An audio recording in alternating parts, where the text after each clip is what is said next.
ನೋಡಿ ಫ್ರೆಂಡ್ಸ್, ಈ ರೀತಿ ಕೊರಳು ಈ ರೀತಿ ಡೀಪ್ ಆಗಿ ಬಂದಾಗ ನೋಡಿ, ಫುಲ್ ಡೀಪ್ ಇದೆ. ಇದು ಫುಲ್ ಡೀಪ್ ಕೊರಳು ಬಂದಾಗ ಇಲ್ಲಿ ಎಷ್ಟು ಇಟ್ಕೊಳ್ಬೇಕು ಮತ್ತು ಇಲ್ಲಿ ಎಷ್ಟು ಡೌನ್ ಮಾಡಬೇಕು, ಯಾವ ರೀತಿ ಮಾಡಿದರೆ ಕರೆಕ್ಟಾಗಿ ಬರುತ್ತೆ ಅಂತ ತಿಳ್ಕೊಳ್ಬೇಕಾ?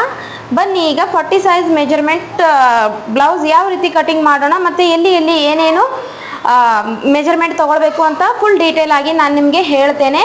ಮತ್ತು ವಿಡಿಯೋನ ಅರ್ಧಂಬರ್ಧ ನೋಡಬೇಡಿ ಫ್ರೆಂಡ್ಸ್, ಅರ್ಧಂಬರ್ಧ ನೋಡಿದ್ರೆ ನಿಮಗೆ ಅರ್ಥ ಆಗೋದಿಲ್ಲ. ಬನ್ನಿ ನೋಡೋಣ. ನಮಸ್ತೆ ಸ್ನೇಹಿತರೆ, ನನ್ನ ಶ್ರೀದೇವಿ ಚಾನಲ್ಗೆ ನಿಮಗೆಲ್ಲರಿಗೂ ಸ್ವಾಗತ.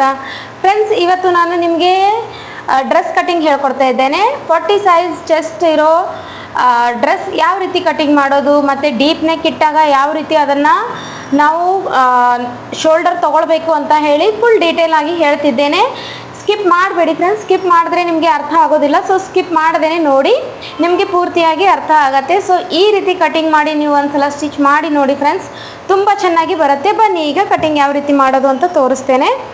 ನೋಡಿ, ಇದು 4 ಫೋಲ್ಡ್ ಇದೆ. ಇದು ಲೈನಿಂಗ್ ಬಟ್ಟೆ ಇದೆ. ನೋಡಿ 1 2 3 4 ಫೋಲ್ಡ್ ಇದೆ.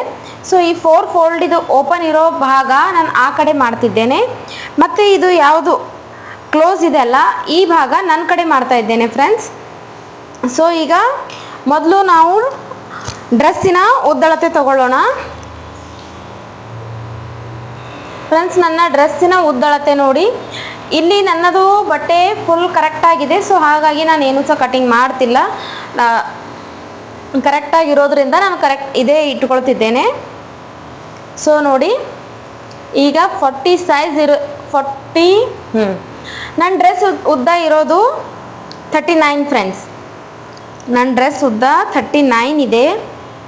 ಸೊ ಇದು ಲೈನಿಂಗ್ ಬಟ್ಟೆ ಆಗಿರೋದ್ರಿಂದ ನಾನು 3 ಇಂಚು ಕಡಿಮೆ ಮಾಡ್ಕೊಳ್ತಿದ್ದೇನೆ. 39 ಇದ್ದಲ್ಲಿ 38 37 36 ಮಾಡ್ಕೊಳ್ತಿದ್ದೇನೆ ನೋಡಿ ಫ್ರೆಂಡ್ಸ್. ಲೈನಿಂಗ್ ಬಟ್ಟೆ ನಮ್ಮ ಮೇನ್ ಫ್ಯಾಬ್ರಿಕ್ಕಿಂತ ಸ್ವಲ್ಪ ಮೇಲೇ ಇರಬೇಕು, ಅದಕ್ಕೆ ನಾನು 36 ಮಾಡ್ಕೊಂಡಿದ್ದೇನೆ. ಮತ್ತು ಈಗ ನಾನು ಇಲ್ಲಿಂದ ಶೋಲ್ಡರ್ ಹಾಕ್ತೇನೆ. ನೋಡಿ, ಇದು ಡೀಪ್ ನೆಕ್ ಇದೆ ಫ್ರೆಂಡ್ಸ್, ತುಂಬ ಡೀಪ್ ಅಂತ ಏನಿಲ್ಲ, ಬಟ್ ಡೀಪ್ ನೆಕ್ ಇದೆ. ಡೀಪ್ ನೆಕ್ಕಿಗೆ ಏನೇನು ಚೇಂಜಸ್ ಬರುತ್ತೆ ಅಂತ ಫುಲ್ ಡೀಟೇಲ್ ನಾನು ಇದರಲ್ಲಿ ಹೇಳ್ತೇನೆ. ಸೊ ಅರ್ಧ ನೋಡಬೇಡಿ ಅಂತ ಹೇಳ್ತಿದ್ದೇನೆ. ನೋಡಿ, ಈಗ ಇದು ಡೀಪ್ ನೆಕ್ ಇದೆ. ಸೊ ಡೀಪ್ ನೆಕ್ಕಿಗೆ ನಮ್ಮ ಶೋಲ್ಡರ್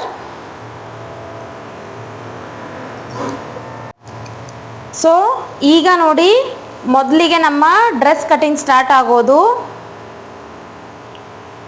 ಉದ್ದ, ಮೇಲಿನ ಉದ್ದ ನೋಡಿ ನಾನು 6.5 ತಗೊಳ್ತಿದ್ದೇನೆ.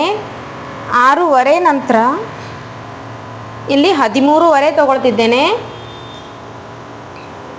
13.5 ನಂತರ ಇಲ್ಲಿ 21 ತಗೊಳ್ತಿದ್ದೇನೆ. ನೋಡಿ ಫ್ರೆಂಡ್ಸ್, ಇದು 40 ಸೈಜ್ ಮೆಜರ್ಮೆಂಟ್ ಇದೆ. ಸೊ ಈ ರೀತಿ ನೀವು ಕಟಿಂಗ್ ಹಾಕಿ ಮಾಡಿದರೆ ತುಂಬ ಚೆನ್ನಾಗಿ ಫಿನಿಶಿಂಗ್ ಬರುತ್ತೆ. ಸೊ ನೋಡಿ, ಈಗ ಈ ಲೈನ್ಗಳನ್ನು ಈ ರೀತಿ ಸ್ಟ್ರೇಟಾಗಿ ತಗೊಳ್ಳಿ ಫ್ರೆಂಡ್ಸ್. ಈ ರೀತಿ ಸ್ಟ್ರೇಟಾಗಿ ತಗೊಂಡಾದ್ಮೇಲೆ ಈಗ ಈ 3 ಭಾಗ, ಇದು ಎದೆ ಸುತ್ತಳತೆ, ಇದು ಸೊಂಟ, ಇದು ಹಿಪ್, ಇವು 3 ಭಾಗ. ಸೊ ಕಂಪಲ್ಸರಿ ಡ್ರೆಸ್ ಕಟಿಂಗ್ ಮಾಡುವವರು ಈ ಅಳತೆನ ನೆನ್ಪಿಟ್ಕೊಳ್ಬೇಕು. ಇಲ್ಲಿಂದ ಇಲ್ಲಿ ಎಷ್ಟು, ಇಲ್ಲಿಂದ ಇಲ್ಲಿ ಎಷ್ಟು, ಇಲ್ಲಿಂದ ಇಲ್ಲಿ ಎಷ್ಟು.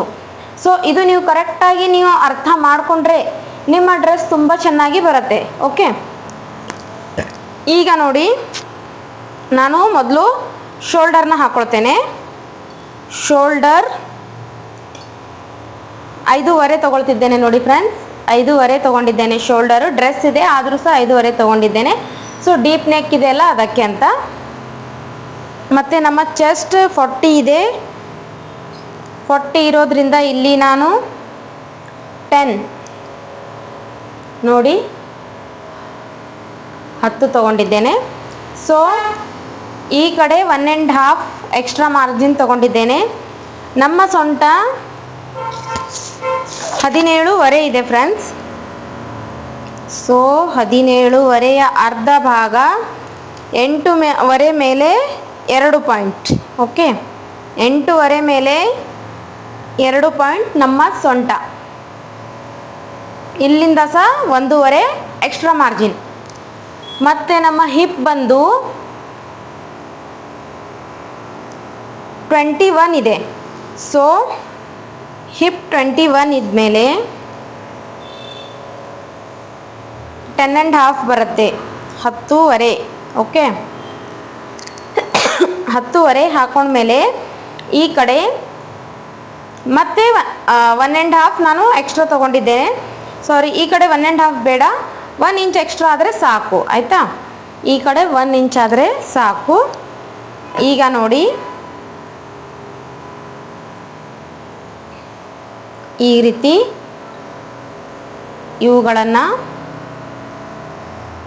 ಜಾಯಿಂಟ್ ಮಾಡಿಕೊಳ್ಳಿ.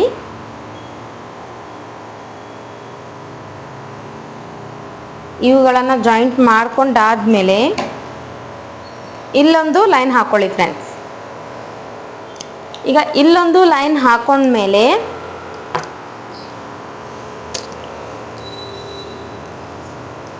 ಕೆಳಗಿನ ಪಟ್ಟಿ ನಮ್ಮದು 23 ಇದೆ. ಸೊ 23 ಇದ್ದರೆ 11.5, 11.5 ಈ ಕಡೆ ಸಹ 1 ಇಂಚ್ ಎಕ್ಸ್ಟ್ರಾ. ಓಕೆ, ಇದೇ ಲೈನ್ನ ಈಗ ನಾವು ಸ್ಟ್ರೇಟಾಗಿ ಎಳೆಯೋಣ. ನೋಡಿ,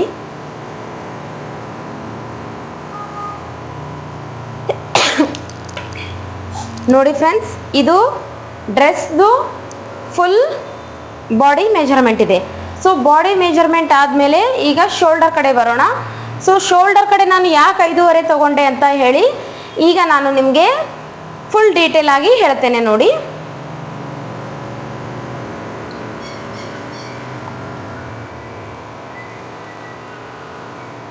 ನೋಡಿ ಆರ್ಮೋಲ್ ರೌಂಡ್ ಹಾಕಿದ್ದೇನೆ.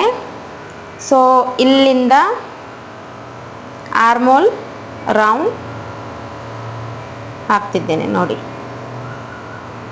ಆರ್ಮೋಲ್ ರೌಂಡ್ ಬಂತು. ಸೊ ಈಗ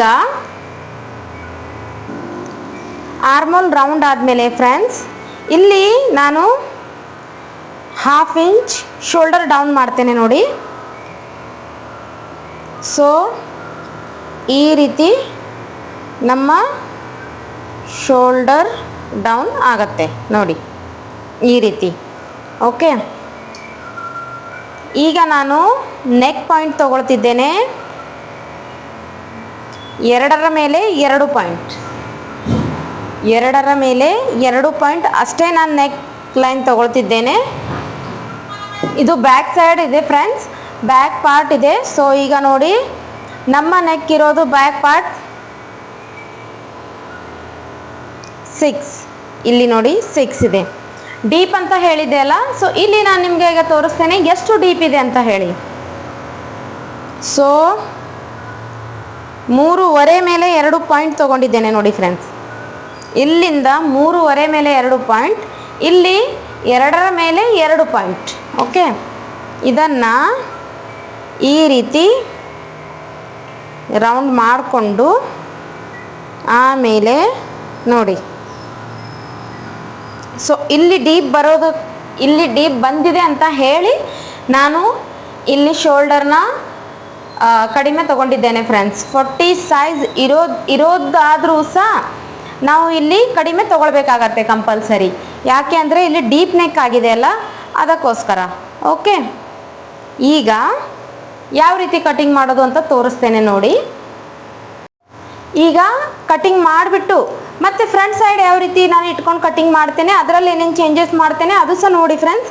ಅರ್ಧಂಬರ್ಧ ನೋಡಬೇಡಿ, ಅರ್ಧಂಬರ್ಧ ನೋಡಿದ್ರೆ ನಿಮ್ಗೆ ಅರ್ಥ ಆಗೋದಿಲ್ಲ.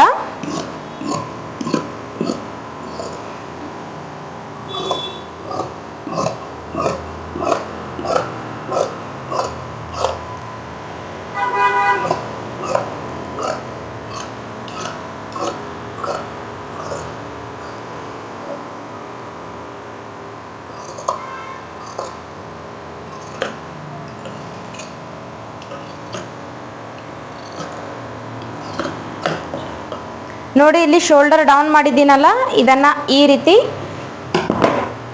ರೀತಿ ತೆಗಿಬೇಕು ಫ್ರೆಂಡ್ಸ್.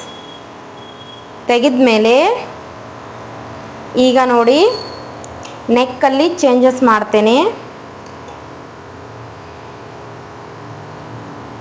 ಸೇಮ್ ನೆಕ್ ಬರಬೇಕಲ್ಲ ನೋಡಿ, ಸೇಮ್ ತಗೊಂಡಿದ್ದೇನೆ. ಇದು ಬ್ಯಾಕ್ ಪಾರ್ಟ್ ಇದೆ,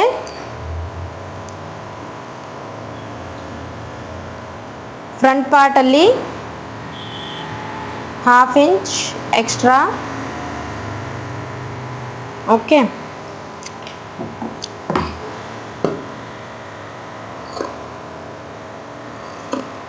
ಬ್ಯಾಕ್ ನೆಕ್ ರೌಂಡೇ ಬೇಕಾಗಿದೆ. ಸೊ